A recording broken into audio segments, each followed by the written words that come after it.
What do you do when life gives you every reason to stop, but something inside you refuses to quit? Welcome, or hopefully welcome back to The Reluctant Entrepreneur.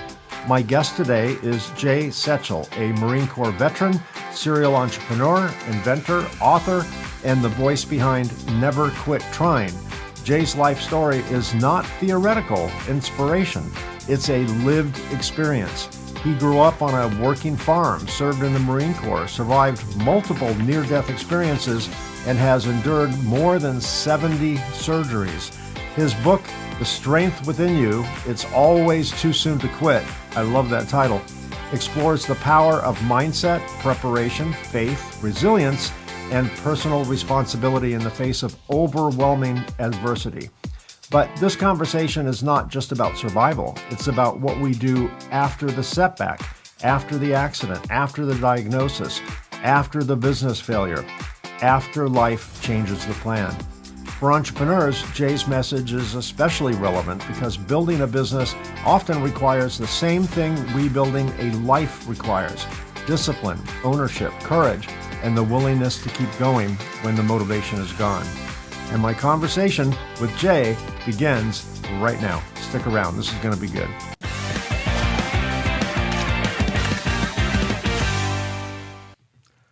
Hi, Jay. Welcome to the show. I'm so glad you're here today. Looking forward to the conversation.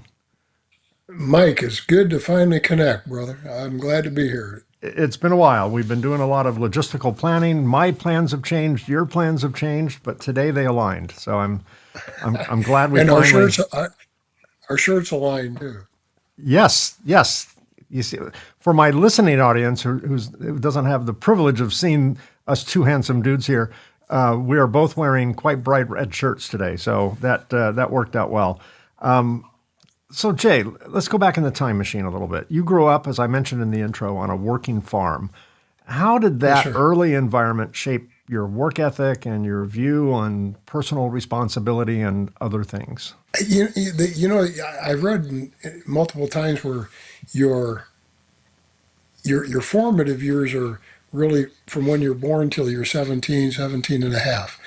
And if I go back to that, I had parents, I had great grandparents. My dad's parents lived across the pasture from us, but we had a sizable farm. We had a lot of cattle. We had hogs. We had chickens. We had and quite a few.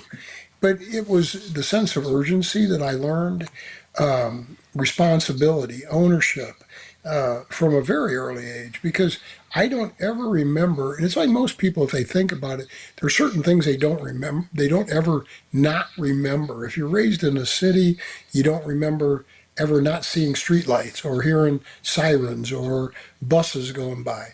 And in the country, I don't ever remember not being in the cattle lot, climbing a silo, being on a tractor, being on, by an airplane because we did a lot of ag spraying and such. And I never forget that. I mean, so it was, whether you're trying to feed calves, Mike, when you're 5 years old or four, I got pictures of me when I was four feeding calves out of nipple buckets and mixing the milk and dragging the pail through the snow in the winter and 30 below zero. And in the summer, it's 95 degrees and the grass is tall and you still got to do it. It doesn't matter, and it's just like the crops. When it's time to go in, it has to go in. So I think you just learn a lot that, that even though all that moves on, it's so dependent upon your efforts, and your efforts are your responsibility. And that's where it comes up. And in my book, I mention it several times. And it's something to always talk about. 10 two-letter words. If it is to be, it is up to me. Because if it isn't, if you don't do it, it just doesn't get done. Right. Whether that's pulling weeds or painting the corn crib or feeding the cattle. It's always up to you to do it. And my dad used to say, lawn's not going to cut itself. Get out there and No, cut it. yeah, Yeah. And the cows aren't going to feed themselves, or the calves anyway. So you mentioned that, working on the farm in your formative years helped form a sense of responsibility and ownership. I would imagine that formation continued into your young adult life because you joined the Marine Corps at a young age. What lessons did that experience What are the lessons that actually stayed with you throughout your business and personal life? I, you know, Mike, when I get asked that, it's kind of like I, I was raised, I believe, so well by good parents that the Marine Corps, I learned to be harder, in the Marine Corps, but I don't know that I learned any specific lessons. They just pounded it further into my hard head because but it's the discipline. It's the word never quit. I don't know how to spell the word quit. I really don't. And that comes from my life before the Marine Corps and the Marine Corps. Obviously, no quit, no stop, no can't do. No, you can do it. If there's a will, there's a way. Make up your mind. It's like kind of like you've heard. Whether you believe you can or whether you believe you can't, you're right. And so I believe that just constantly, and then having died, in the Marine Corps and then spent a year in a naval hospital after they got me out and I was in a coma and all this other stuff, it gives you a strength that is hard to explain. There's no way to describe it. And so I carried that throughout my life. And it goes back when I was a kid stepping on nails and a nail going all the way through my foot, or when I was 17, right after I turned 17, I was on a feeding auger coming down from a silo, chipping frozen silage off a silo, and I was walking down the auger. I had to walk about 8 or 10 feet down the auger before I would be able to jump off and get into the snowbank. And my grandfather made some mistake and he kicked the auger on for just a second and turned it off. And it made like a half a turn. Well, my right ankle went down, broke my ankle, sliced my boot open, sliced my leg open. But I was in the process of launching myself off the auger when it happened. And luckily I got off because if it would have run for, well, 2 or 3 seconds, One I revolution. would That's have. all it would take, Well, right? yes, yes, sir. I would have looked like hamburger, and they would have wondered what happened to me till they found it in the feeding trough that was, you know, 220 feet long. They would have found my bones out there, and the cattle wouldn't have eaten them, and that's where I would have been. So Wow.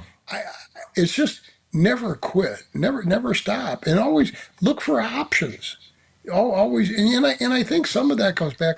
I started flying when I was really young. I mean, very, very. I was flying before I ever remember. And but my dad was always taking me up in a plane, always, always, always.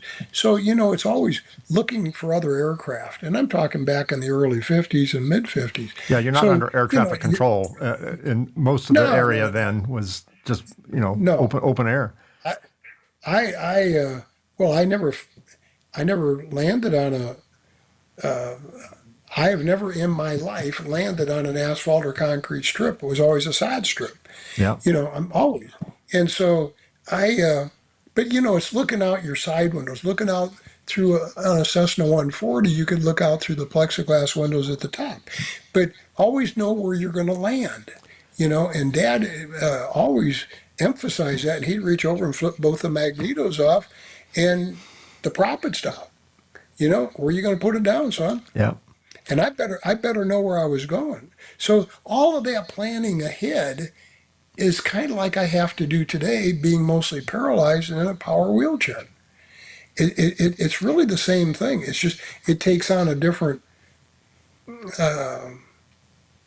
a different mantra, I guess. I don't know. Yeah. I don't have a good word for it. You and I share one thing in common. I used to fly planes. I'm a licensed pilot, but I'm not current anymore. But when I was learning to fly, my instructor drilled in me, as every flight instructor does, whether you're flying, Boeing Dreamliner 787s or Cessna 172s, like I used to fly, that you have to do three things all the time, without fail, while you're flying: aviate, navigate, and communicate. Right? Oh, I have. And one of my ghoulish pleasures is I like to study NTSB, National Transportation Safety Board, accident Sure. reports on civilian aircraft, commercial aircraft accidents. And in almost every case, probably well over 90%, the flight crew on the flight deck had an issue that was not threatening, not overly threatening, not fatal. And they spent so much time troubleshooting the issue, they failed to either navigate, communicate, or aviate. And Yeah, hit the mountain while they're looking to see why they don't have three greens, on their landing gear. right, right. All of that. And I've carried that lesson all the way into business and particularly in business. And that is there's an equivalent to aviate, navigate, communicate when you're running a business. Because if you pay attention to one key performance indicator, one KPI, like if I wanted to chase cash, I needed cash to cover payroll. By golly, I would bring in the cash. I was really good at that. But it wouldn't be profitable. So I basically would fix one problem at the expense of three more. And Right, right. whenever I focused on one thing. So I learned from my flying days, aviate, navigate, communicate. Whatever that translates to in business, you can't stop running the business because you have one problem over in the left corner. You have to keep running the entire business and fix the problem in the left corner. And that was a valuable lesson. I asked you earlier, what'd you take away from your experience in the Marine Corps? And, the answer, I think that was resounding, was kind of grit, don't quit. You don't know how to spell quit, that type of thing. In the military, for good reason, I'm not saying this as a criticism of the military at all. I can't see it being any other way. But, their goal is Jay shows up as a kid, break Jay, and rebuild him into the soldier he needs to be, right? Don't ask too many questions, follow orders, stay in line, stay in your lane, do your job, do the best you can do, and never quit. Then you get out into the civilian world where there are not the same rules. There's no sergeant, there's no general, there's no admiral, whatever branch looking over you. It's up to Jay. How do you take the best of like the discipline and the grit and the determination that the military affords and become more of free thinker, using your gut, using your intuition, using your experience to create rules and decisions outside of that very controlled environment? You don't have a team of generals making decisions for you when you run a business. You're the generals and you're the grunt. You're all of it, right? Did you find that difficult, the transition? I I didn't, and my transition was a little bit different because I spent a year in the Naval Hospital from having, and I was very physically damaged. I was damaged goods, and it was a little different. And Mike, going back to the when I was raised, and my parents raised me. My mother was very involved. She also taught school. She also taught piano lessons. My dad didn't just farm and fly. He also had a couple of other businesses that we'd started, uh, three other businesses, as well as he was always on the school board, always member of the school board or president of the school board. So there was a lot of community involvement, which I think we're lacking today as community. We don't know who lives across the street from us. We don't know the people. And back in my day, uh, we did. And you helped each other and you worked for each other. And then that kind of transpired into the Marine Corps because the Marine Corps teaches you, in my opinion, they teach you that the world is bigger than just you. You're just a little piece of it, and you do work for other people. And we're there to save lives. We're there to fight for our country. And the Marine Corps is different than any other branch. It's just a completely different ball game. And I, I really feel that I was raised. My parents raised myself and my siblings that when we graduated high school, we were fit to go out in the world.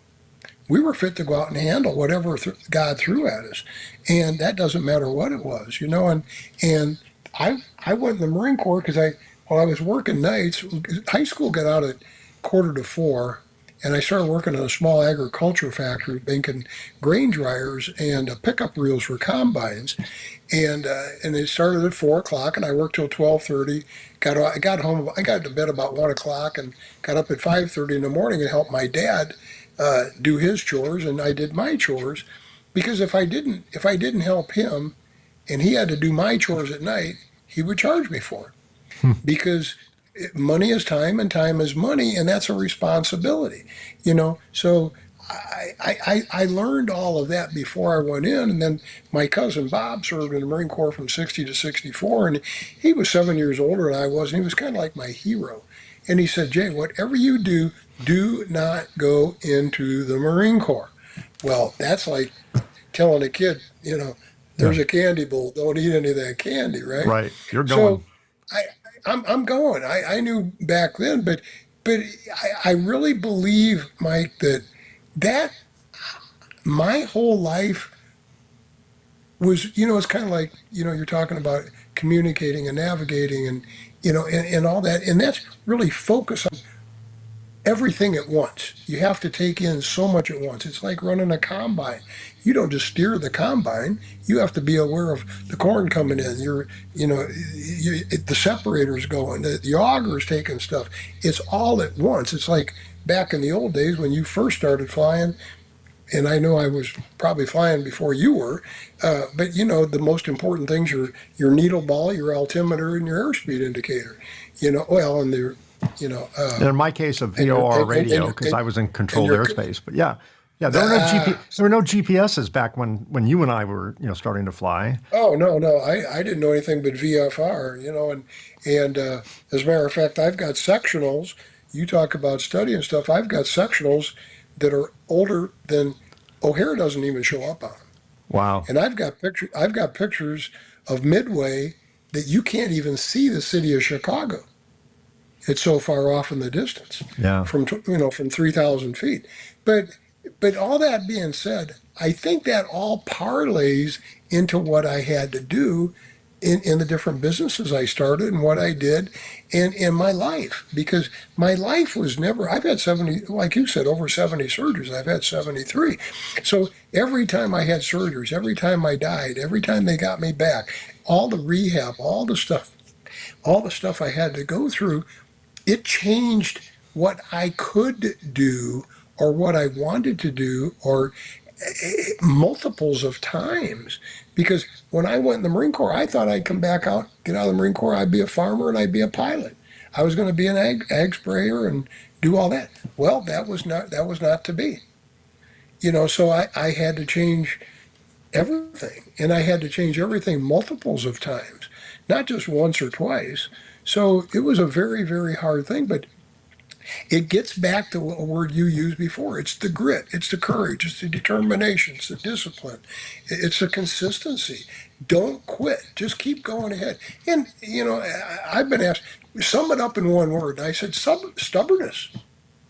Be stubborn. I don't care. Just get out of my way. Get the hell out of my way. I'm going to come on through. I'm going to handle it. I'll take care of it. I'll figure it out. I may fall down. But guess what? A person that's fallen down and gotten up is a lot stronger than a person that's never fallen. Yeah. And I have fallen probably 1,000 times. So it doesn't. I hope that makes sense. Yeah, I think that's really important for entrepreneurs, business owners, founders to remember because everyone's a little bit different. In my journey, I started a company in the electronics manufacturing space out of my garage. I designed a product I thought the world needed, or at least my industry needed, and I started it from nothing. And the first year was exhilarating, Jay. I mean, I was too young to have any fear, of Right. business. I was arrogant and ignorant and naive, and my ego was driving me. And there's nothing I couldn't do, Jay. I mean, I like, how hard can business be? Got the tech down. How hard can business be, Jay? Come on, I'm a smart guy. I'll figure it out. Well, Mike, 80% of businesses fail. Yeah, but they're not referring to me. I mean, clearly. Come on, get real. And the first year was amazingly exciting. It was hard. I've never worked well. I've had the business for 34 years. I've worked very hard for most of that. But it was hard, but I loved it. I loved the chase. And when you go from one order to two, you've doubled your business, right? When you go to two to four, which isn't that hard, you've doubled it again. And the first year was amazingly adventurous and all.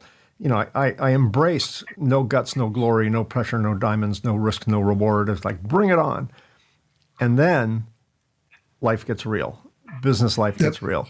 And then your ego, your bravado, your grit, your determination, all of that, your sense of invulnerability starts to chisel away. And what's left is a fairly broken person down in the dumps, very depressed, feeling like they can't do it, that they're failing, and maybe they are. That's when your message, it needs to be heard, because I just kept going. I didn't feel like it. I was demoralized. I didn't know what to do next. I was scared, but I didn't quit. And I think that's where, if we can believe the U.S. Bureau of Labor Statistics, that 80% of all businesses fail, ultimately, I think that's one of the reasons why. I think the founder, maybe they run out of money, maybe they run out of skill, but they certainly run out of determination and stamina and grit. And I can't blame anyone for that, because very few people make it through the other side. And I mean, you did, and you describe yourself as physically disabled in a wheelchair, and you still made it. You still accomplished lots of things. So, I think that's really important for business founders who are in the sick, as the military might say, in the middle of Right. battle. Do you just throw up the white flag? It's not like you have a general forcing you to go. You weren't conscripted. You can leave anytime you want, and many people do. 80% of the people do, or the business makes the decision for them. But I think it's really important to hear for everyone to hear what you're saying. It takes that, Well, because you will figure it out if you just don't give up. I, Mike, so much of it is not giving up, but always, in my opinion, looking looking down the road, having a vision 3 years, 5 years, 10 years, 20 years out, and then taking small steps. Because if you take small steps all the time, I don't care, in your case, my case, whoever's case, it doesn't matter. If you take small steps, you can correct a small mistake, but you can't correct a big mistake if you take a big leap. And so you can dream big, but take small steps to get there. And I was interviewed by a company about 7, 8 years ago, and we were just blowing and going building homes. I mean, in very high quality homes. I mean, I wanted Marine Corps quality. I wanted them the best. It didn't matter what. And they did a couple hour interview, and they have all their people still listen to the interviews. They had all their managers listen to it, and they've got about 120 stores. And one of the things I was asked was, how does it compare to running a business compare to going through a lot of your physical issues? Well, I was almost, I didn't know how to respond, because there's no comparison. There's no comparison in having, when you got a business, you can decide what hours you want to open or close, what products you want to handle, what services you want to provide. You can decide whether you want to advertise, not advertise, hire this person, that person. You got a lot of decisions you have to make, but they're easy compared to laying there being dead Yes, and yes. coming back By and comparison, being yeah, paralyzed from the neck down. And but the third time I died and told you're never going to move again. yeah. And you got to fight that for months and months and months with everything, every bit of determination, perseverance of that you can muster, tears. It doesn't matter, prayer, everything, and it's your life that's on the line, not a job, not creating building a home, it's nothing. That's nothing compared to dying and coming back and then fighting for, well, a year in the Marine Corps, in the hospital. I mean, in the coma, and then they put me back in a induced coma. But I remember my face was so damaged, my head was so crushed in. I remember sticking my tongue up through my upper palate, up in my mouth. You know, you got the little ridges in the top of your mouth. I got a scar that's that wide all the way through my mouth. I stuck my tongue up into my sinus passages. Wow. I suctioned out my own tracheotomy later on, many months later, and fighting through that, and then the drunk driver hit me, and he got killed. He got run over by his own truck, and I bled out, and I was ascending skyward, and the third time, drowning and being paralyzed. There's just no comparison. And so to Jay, at least, is what can you, that's why finding the strength within you, the name of the book, the strength within you, it's always too soon to quit. That's why it makes sense to me, because you have a strength within you, and the strength within you can be, is that determined, was it the way you were raised? Was it your DNA? Was it going to a Sunday school? Was it your neighbor? Was it a teacher that helped you? Was it aggravation, irritation, frustration? Is it is it just being stubborn? Is it anger? Is it pain? When pain pushes me, I push back. And I think that that's what people have to look at. And it's always being open to suggestions, taking advisement, in my opinion. And it's just never quitting, always asking questions. And one thing I've done on every business I've ever had, from the first one I started after I got out of the Marine Corps, and through the one that I just closed out, well, we're doing it now on the one that I'm involved in now, and that's ask questions, ask the people you're providing the product or service for, what am I doing that's right? What are we doing that you like? What are we doing that you don't like? What would you do if you had something to do different? And too many people are afraid to get a negative answer. They're too afraid of, oh, I don't like it because of this. Well, if they don't like it, how many more people don't like it? And what do you need to correct it? Or what direction do you need to go? There's so much stuff out there, and just don't quit. Keep asking questions. They're not going to hurt you, and in my case, I mean, it's like somebody told me one time. They said, "Wow, you can't do that." I said, "What are you going to do? Kill me?" I've Right. already been dead 3 times. I Right. mean, what do I got to lose? I've got nothing to lose, because all I've got to do is gain. And you have to look at the possibilities and think like that this can happen. I can make it happen. It may take time, it may take effort, but it doesn't matter. Figure it out. Yeah. For my audience who are listening to this in their car or on the treadmill, wherever you are on a walk, I'm showing a picture of Jay's book, The Strength Within You. It's always too soon to quit. And for the sake of my listening audience who can't see this, the front cover shows a large field with green grass and a single tree, a lone tree, in what appears to be a hurricane type windstorm, and the tree is about 5 or 6 feet up. The tree is bent 90 degrees in downwind, and that tree is clearly about ready to snap, or the roots are ready to come out of the ground. And I think that illustration is a perfect metaphor for what you're saying in the book.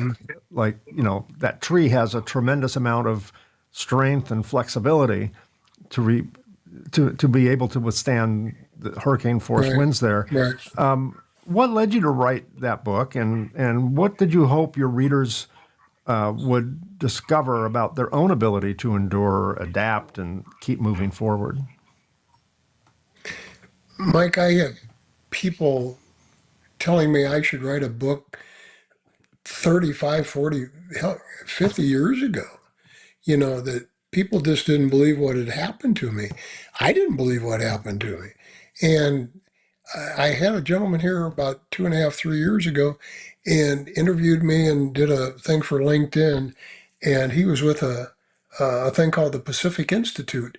And they talk about mindset and all that. And we went out for supper and he came over and did the interview the next day. And one of the things he asked me, he said, that night when my wife and I went out and we met him here in a town about 25 miles down the road, he said, he asked me, he said, do you ever feel sorry for yourself? I mean, feel bad about what you've gone through? And I looked at him and my wife looked at him like, are you crazy? I mean, I never thought about it. I don't have time to think about it. And so but after we got done with that interview the next day, he said, Jay, people need to hear this because you look at things so different than the average bear.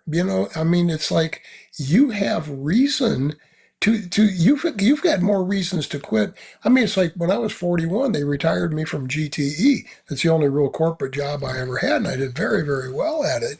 But it I was a risk. I was a fall risk because of all the surgeries I had. All the paralysis was coming back, and it was coming back worse. And I had, one surgery was 15 hours, another one was 9.5 hours. I had, and they were bad. They were heavy duty. And so he said, or they put me out to pasture. They put me out on long-term disability, but I had invested enough. I'd taken out a long-term disability policy, that paid well, and I didn't have to go to work. I had money saved up and invested, and I'd done very, very well. And but I want to live. I want to keep going. I have things to offer, and there's people out there that need help and need services and products, and I just feel it's God gave me life. I'm going to make the best of it. I'm going to make the most of it, and I just, and so anyhow, he got a hold of a lady that had written about 30 books for a gentleman that did talked about mindset and all this, and so I dictated the book over about a year, and then she put it together because my typing doesn't work, and my writing's worse than my typing. So, but it took a long time to dictate it, Mike, because I had to try to remember some of the things that I've been trying to forget for 55 years and longer. And I had tears trying to do it. I mean, man, it was tough. But it's not a long book. It's broken into small chapters. And what it really does, yes, it talks about some of my medical history and some of my problems, the things that happened to me. But more than that, it's trying to get across the point of what I went through and what I did to keep on going and forging forward and never quitting and not stopping and finding something to do, whether it was when my third degree burns, what they call debreeding. When they cut the burns off and all your burns, they become hard, and they wrap them in betadine soaks, and they take a scalpel and scissors and a tweezer, and you trim the dead skin off a little bit at a time, very little. And it took me 8.5 months to get one of my burns was about this big, and it took me 8.5 months to get that trimmed off. But every day, twice a day, you keep plugging away at it. So it's a discipline, it's a consistency, it's never quitting. It's always that little bit at a time. And I, I, uh, if I can get across that point to not give up, to not quit, to always look for the positives. And you're going to run into some negatives. And if anybody ever tells you you're not going to be down for a minute, an hour, a day, a week, they're lying to you. But it's whether you stay down or do you get back up and go. And that's a key thing. But by by explaining it's not, to me, it's not the award that you get. It's what did you have to do to win that award? What did you get through? What did you have to go through? What obstacles stood in your way? And so if I can explain enough of these things that I went through, then I hope to God that it helps them understand that it gives you a resilience that cannot be broken. I'll die before I stop. End of story. And Speaking of and and But and I just was going to say, but what it does, it gives them that resilience to get over the adversities. Because the more adversities and the more times you're uncomfortable, the better off you become as a person. It makes you stronger, and the detours they become smaller all the time. It's like, oh, that's nothing. I've been through that. So what do we do with someone who hasn't been through that? You're all your setbacks. You're dying 3 times and being revived, drowning, burned, Hmm. all of that. It's hard to even imagine. How can someone develop resilience before they're tested by a major setback? I think everyone has a resilience in them because they've all been through something. Now, take that small thing, whether that did you strike out on an important game when you were 9 years old in Little League and you got everybody's going, oh man, Bobby, you screwed up. You struck you Let blew the the team game, down. man. Yeah, sure. Yeah. So that's it doesn't matter, Mike. There's always something, you know. Yeah, I can think of 1,000 things, but everybody goes through something. Whether it's you didn't make the test score, you didn't win. Well, of course, you know, America got kind of screwed up when they gave out participation trophies and all this crap to people that don't deserve it, and that makes them the last person that gets a participation trophy. It makes them feel more important, and then the guy that won first place and he busted his butt to do it, or woman, doesn't matter. Uh, and they get the same award, and it's like, well, my gosh, well, I busted my fanny, and I get the same award that little Bobby does. But getting to your question, I think everybody has some issues. It doesn't matter who they are; they're not perfect, they're not Jesus, and they have problems, and they have to overcome those problems. Whether that's in school, whether it's learning something, I'll share something that's non-medical that I what helped me a lot, and if I may, and Please. and okay, when I was a sophomore, I took algebra, and you probably aced algebra. I can just maybe you didn't, but you probably did. No, you're Okay, wrong there, Jay. No, well, okay, I got a good okay. mathematics mind. I just hated school. I just Well, rebelled against anything to do with formal education. But that was me. well, I But yeah, I get your I point. did. Yes. Yeah, and but algebra, I practical math. That's all I've ever used. I got a math brain, a numbers head. I Yeah. can do it, not a problem. But algebra I didn't get. So first semester I end up with a D, C minus or a D. Second semester I'm thinking, oh man, this is going to kill me. So anyhow, I failed it. I mean, I bombed it. I blew it out, and I was leaving it was on a Tuesday, like I said, I was a sophomore, and I was leaving class. I had a teacher named Ron Malcolm, and Mr. Malcolm says, Jay, he says, come here just a minute. And so I went over to his desk. I said, yes, sir. And he said, listen, tomorrow's Wednesday. I'm going to be here grading papers all day. I'm going to be taking care of stuff, filling out report cards, all that. Thursday, you guys are coming back and picking it all up. I'm going to invite you back, and I'd like you to come back and try one more time to pass this test, pass the final, so you can pass the class. And so, that next afternoon I did before I had to be at work at 4, and so I went in. I don't know, 1 o'clock, whatever, and he gave me a few extra minutes, and I took the test, and I knew, Mike, this is not going well. This isn't gonna. I'm gonna be taking algebra the second semester next year again. Okay, and so anyhow, I went up and I turned it in, and I'd failed it, and he basically, just to cut to the chase, he said, Jay, he said, you failed it, but I want you to know I invited 7 people back to take the test again, to try one more time. And you're the only one that came back. You're the only one that tried. And he said, I want you to know that straight or trying, always trying, will get you further than straight A's. Ever will. Ever will. It doesn't matter. You can get straight A's all the way through school and bomb your life. But if you keep trying and never quit, and you are a trier, I've heard what you do. I know you're going to go to work. I know you're going to work till late tonight. I'll be home sound asleep. But just never forget to keep trying all the time. That was the best lesson I had in the hall, all of school. All of school. And I didn't realize it then because I kept trying. It's like you said, your dad, you said your dad said, the lawn's not going to mow itself. Well, I got that same thing from pulling weeds and walking beans and hoeing thistles and all that, all the stuff that's glorious, and so it's just part of life. You don't quit trying. How many times have somebody, they quit right before they could have succeeded? Yeah. That's the problem. That's Yeah. why a lot of people fail in business. When I thought all things were doomed and really contemplating closing down the business, the time span between that moment and things turning around was exceptionally short. I was like in this hedge maze, like a cornfield hedge maze. And I was so close to the exit, but I couldn't see it because the walls were too high. You couldn't, the saying goes, you can't see the forest from the trees. You're down in it. Right, right. And and I didn't realize how close I was to finally getting out the other side, or at least over that issue.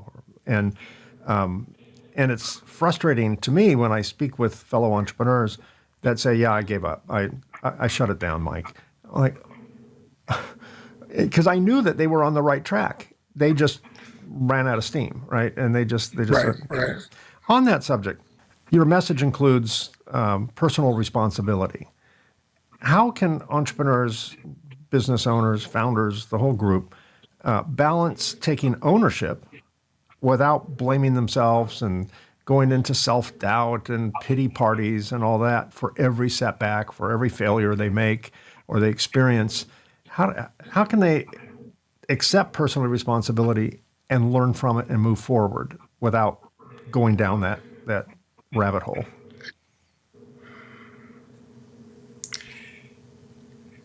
I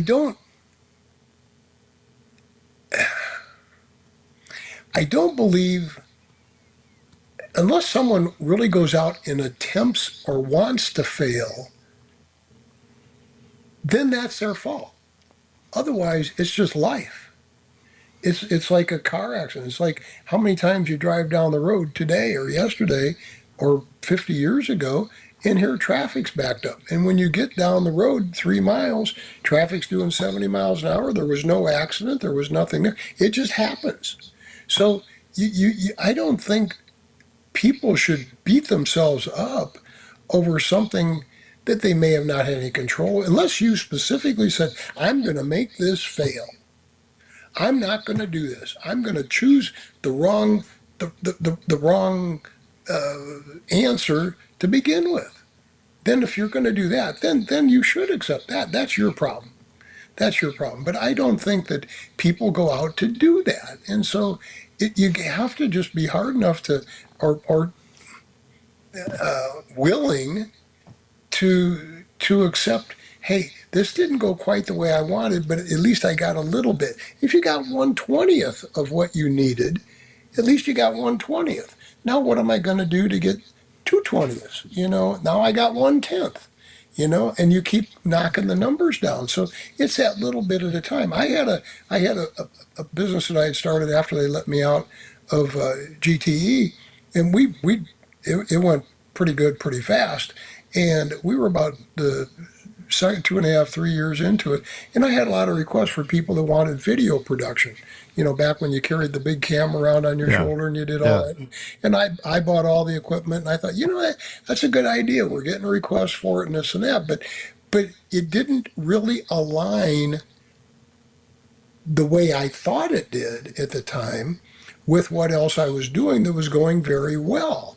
And I thought I had the right people. I mean, I didn't go crazy. I didn't, hire a while, just enough to get through.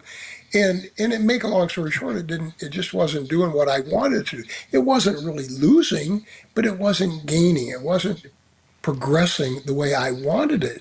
So I thought, you know what? I was real happy with what we were doing before. We were going in a great direction. We were expanding very quickly. This has kind of slowed us down. And I ran into somebody that wanted to get into the business. They knew more about it.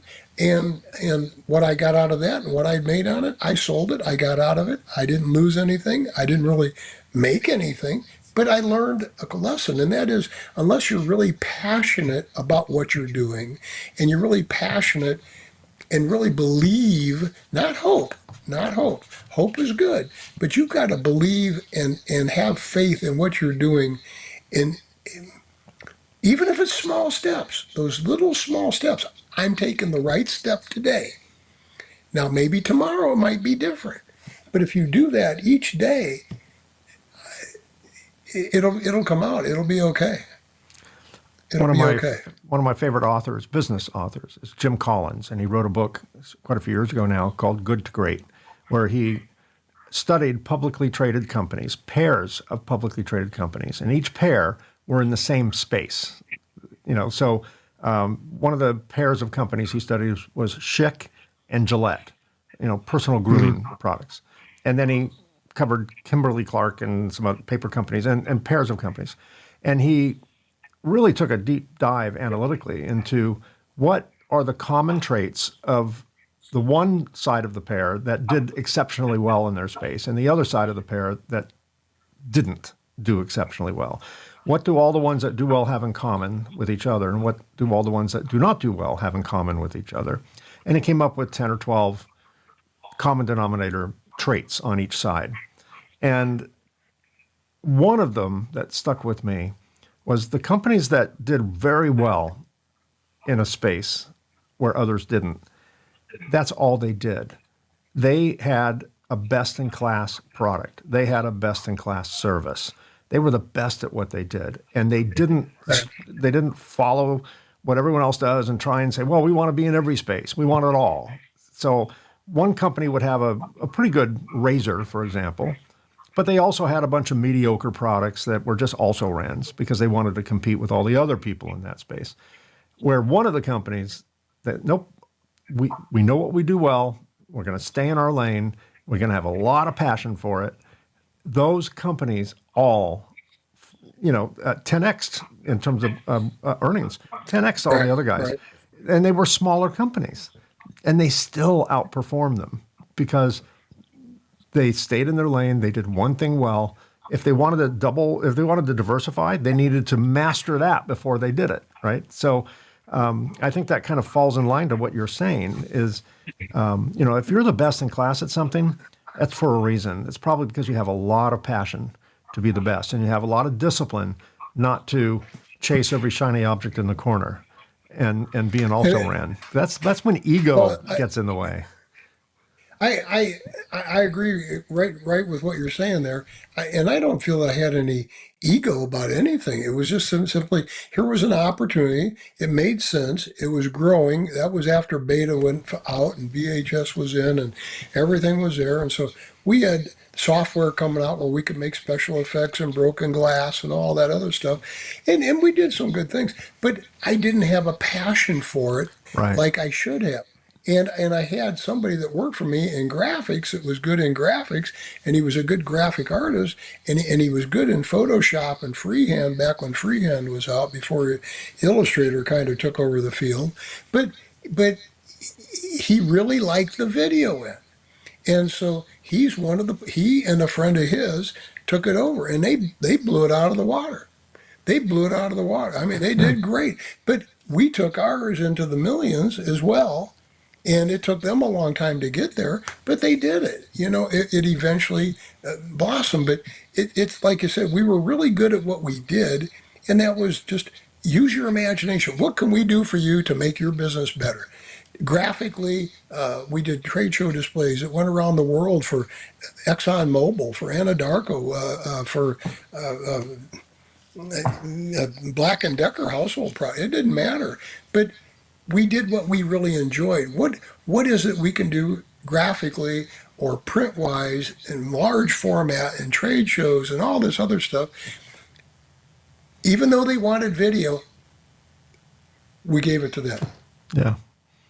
No, that's great. and that's what it was. That's what it took. We're about out of time, but I just have two more questions. What role Yes, has sir. service to others, which you clearly embrace, what role has that played in your ability to keep moving forward? Service to others, whether it's a product or a service, it's everything in my mind. It's everything. I mean, there's not even a, if you're not providing the service and the best service you can, and asking the people, in my opinion, is asking the people, what better service can I provide? What else can I do? You know, don't be afraid of the negatives. And keep providing that and make sure that it is the best. Look at somebody else. There's a lot of people out there that could actually that are looking at an entrepreneurial or have an entrepreneurial spirit, and they're wondering, what can I do? Well, maybe there's a product or a service that's already being offered, but it's not being offered as good as it should be. And if they improve upon it tremendously and target it, they can then take over. They can not only have their own business, they can take some of the other person's business that's not having the passion to really serve and to work on those others. So I think service and just it's got to be the company I'm involved with now. I mean, we're going to do very, very well. It's military related, it's fire related, it's law enforcement related, and so on. But I keep pounding into their heads as being a partner and in the company as well as a heavy investor is talk. We need to talk about saving lives because that's what we do. We're saving lives. That's the key thing. How many lives can we save? How many people can we train? How many people can we help? Let's get back. It's the service we're offering. So I, you got to be the best. It gets back to Schick and Gillette. You Hmm. know, which one can be a little bit better? Which one can do it? Which one can get that message across that they can do better job on it? Yeah. My final question. Let's go back in time one more time. When you were working the farm, feeding the hogs, the calves, driving the combine, flying the airplane, crop dusting, whatever you were doing with that, how would young Jay have defined what success would look like then? And how do you define it now?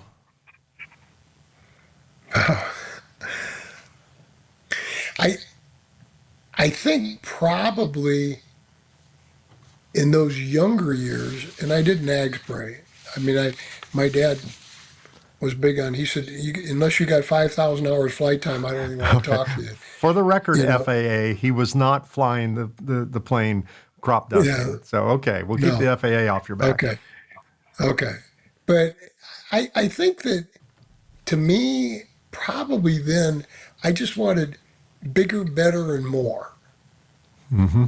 I think, bigger, more, quicker, faster, do this. And I came to a time in my life, and that was success. The more you had, the bigger you could get. The whatever. As long as it was going along and you're making money and you're doing all this other Yeah. stuff. So I think I got off of that. I don't know when I fell off that wagon, but I finally came to the point, and it was probably, I think, after I died my third time and when I was 31. And I think that I realized that God had me there for a purpose because I remember telling my mother, why me? And they came up and visited me after about 4 months after I broke my neck and I was in a rehab institute. And I was doing okay. And I said, why me, Mom? And I didn't mean it like bad, like woe is me or why me? Why did he do this to me? It was why me? I mean, I should have been ground up like hamburger. I mean, the Marine Corps. I mean, the drunk driver. This time here, I've been dead more times than I'm. This is not good, and I think that you know, and her answer was to me at that time. She said, "Jay, you made the decision to jump in the pool. It was God that helped pull you out." Hmm. God reached in. God helped that young lady and that man realize that you weren't coming back up. You were turning colors. You'd been under 8 minutes. It was time. Something was bad, and they brought you up. So God saved you, and He's walking with you today. He's helping you every minute. And I realized, I think at that point, Mike, that it's more about service and helping and doing the best you can do with whatever you've got for somebody else. And no matter what it is, and whatever you're doing. And I would end this a little bit. This question was I had gotten an award that the president of all of GTE came and gave me. And there were several hundred people in the room. And he said, Jay, how do you do it? You've won every award we've got. You've won multiples of the awards. You've got Hall of Fame rings, or you've got multiple Hall of Fame rings, and they're all full of diamonds. But how do you do this? You've never missed an incentive trip. You've never done you just keep doing it. Nobody's ever won this award twice, and you've got it 3 times. How do you do this? And I told him, the guy's name was Rocky, and I said, Rocky, it's not about the awards. It's about service to the client. It's about providing the best service we can. And it was Yellow Pages. It was selling Yellow Page ads.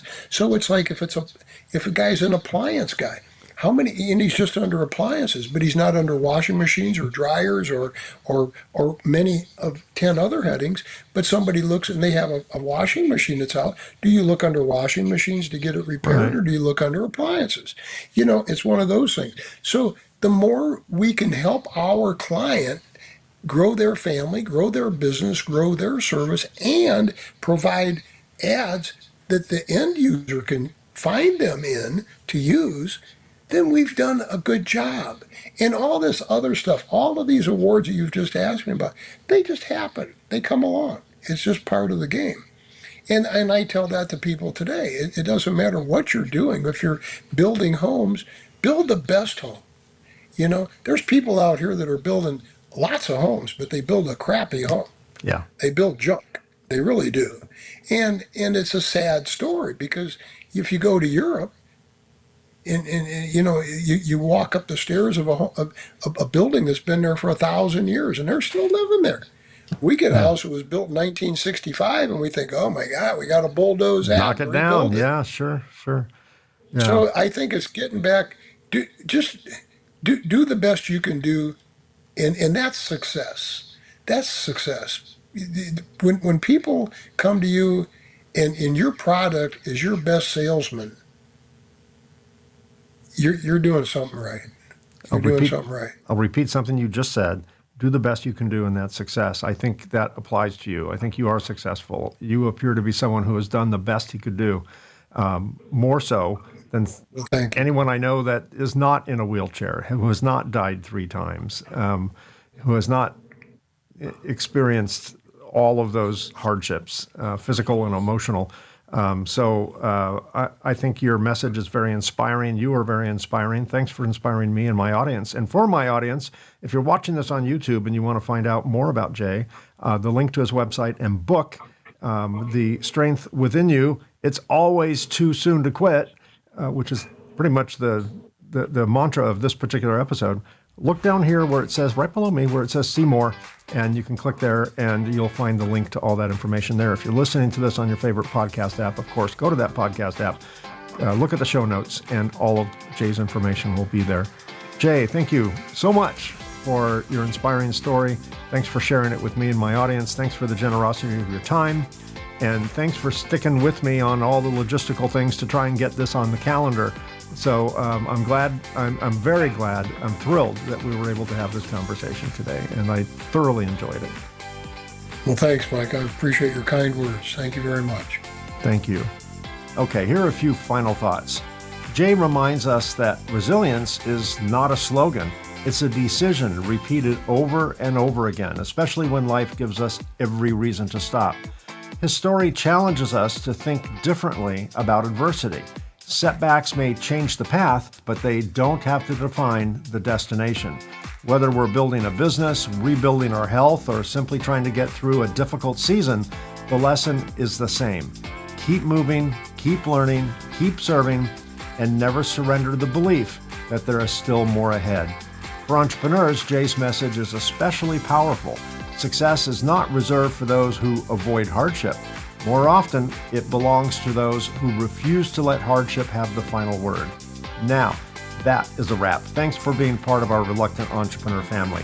We've been very busy recording future episodes with fascinating guests, so be sure to subscribe to get notified when new episodes drop.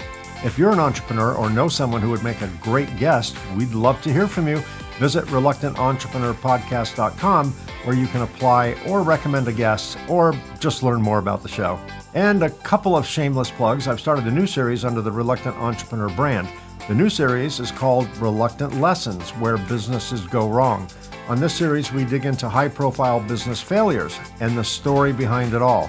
So far, we've profiled numerous companies, including Rubbermaid, Kodak, Blockbuster, BlackBerry, Toys R Us, DeLorean Motor Company, with many more to come. As it turns out, there's no shortage. Check them out on this channel. And if you're interested in my book, The Reluctant Entrepreneur, Anatomy of a Business Startup from Uncertainty to Unstoppable, it's available in paperback and Kindle on Amazon and as an audiobook on both Audible and Amazon. And to everyone listening or watching, if you find yourself stepping into entrepreneurship, whether by choice or by circumstance, remember this: sometimes the path we never planned becomes the journey we were meant to take. Thanks so much for being here. I truly appreciate all of you, and I'll see you again soon.